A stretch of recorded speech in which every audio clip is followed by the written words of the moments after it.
And good evening and welcome to a special edition of Hannity's America, Obama and Friends, the history of radicalism. Now tonight, we are bringing you an entire hour of Barack Obama's questionable relationships.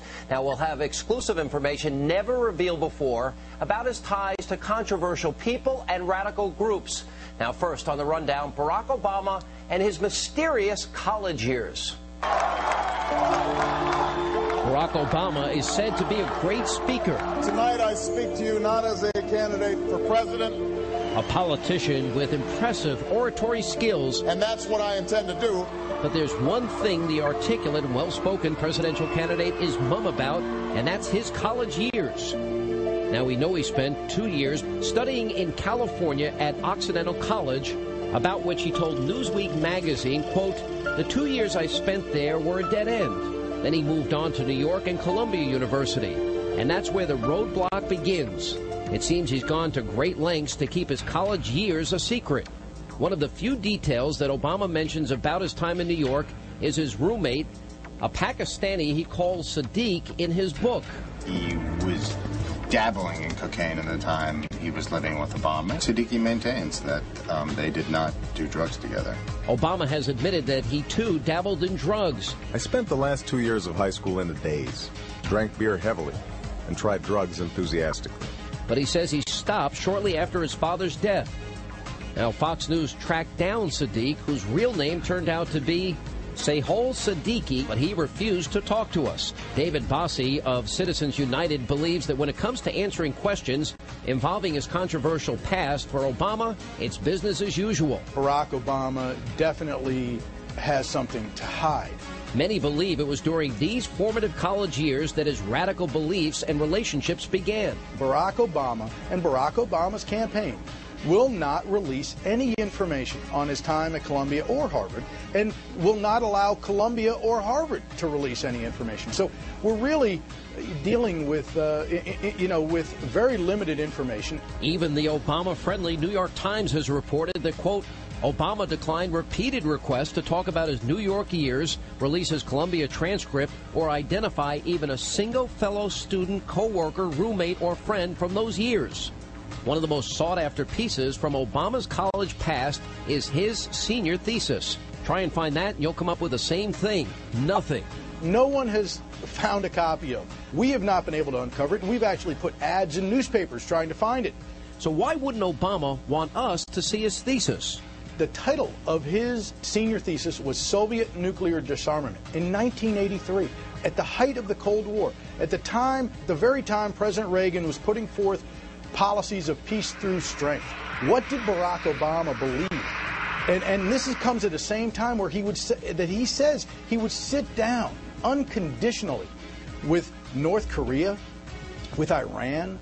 The notion that somehow not talking to countries is punishment to them, which has been the guiding diplomatic principle of this administration, is ridiculous. So what is Obama trying to hide? Is he afraid his Columbia transcript and his senior thesis will reveal average grades, or is he trying to hide a blossoming radical philosophy? And what about his time at Harvard? We know that Obama became president of the Harvard Law Review, but we know very little else about his time at the prestigious law school. We don't have a copy of anything at the Harvard Law Review with Barack Obama's name on it.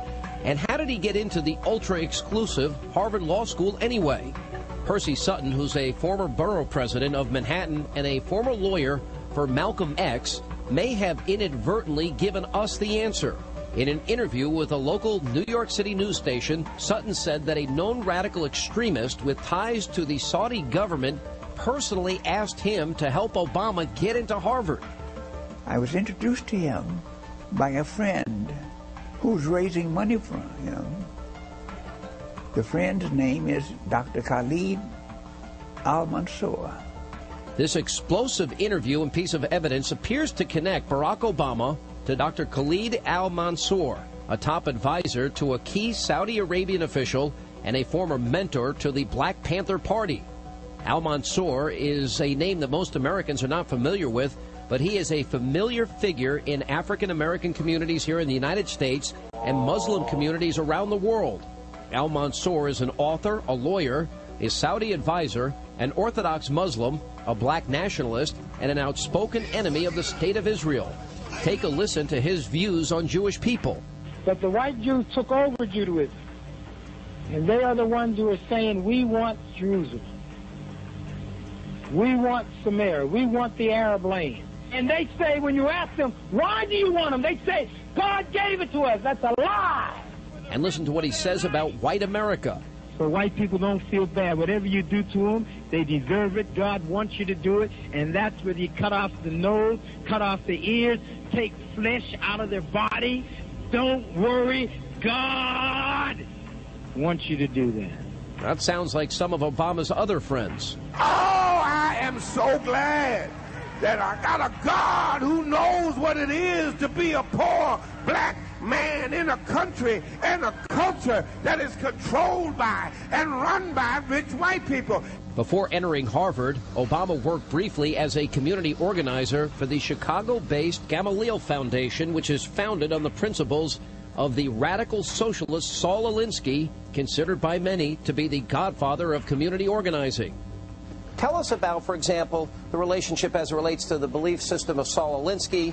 Saul Alinsky is a very central figure in Barack Obama's life precisely because of his time as a community organizer in Chicago. The community organizing he's involved in, a lot of people hear that community organizer. They get a very different picture from what this is. If you read Alinsky's Rules for Radicals and Reveille for Radicals, what you find is a philosophy that's very calculating. How can I manipulate people into following a certain course of action that I want them to take? That is his, that's the underlying philosophy here. This is a formative time in his life. He refuses to answer any questions. His campaign refuses to answer any questions. And the American people have the right, and we must demand to know why he did that. What influences? Was it Saul Alinsky? Was it any other socialist? We know he went to socialist speeches and activities.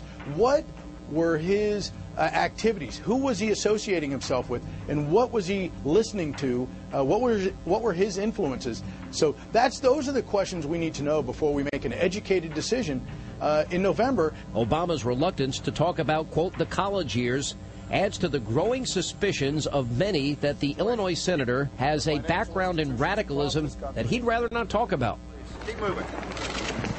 And coming up next, Barack Obama, the community organizer. Now, was this the beginning of a grand scheme perpetuated by radicals? You'll be hearing from a man who says it is. And then the senator is trying to hide his ties to Weather Underground leader William Ayers, but we'll expose the truth behind his relationship with the admitted unrepentant terrorist. Coming up.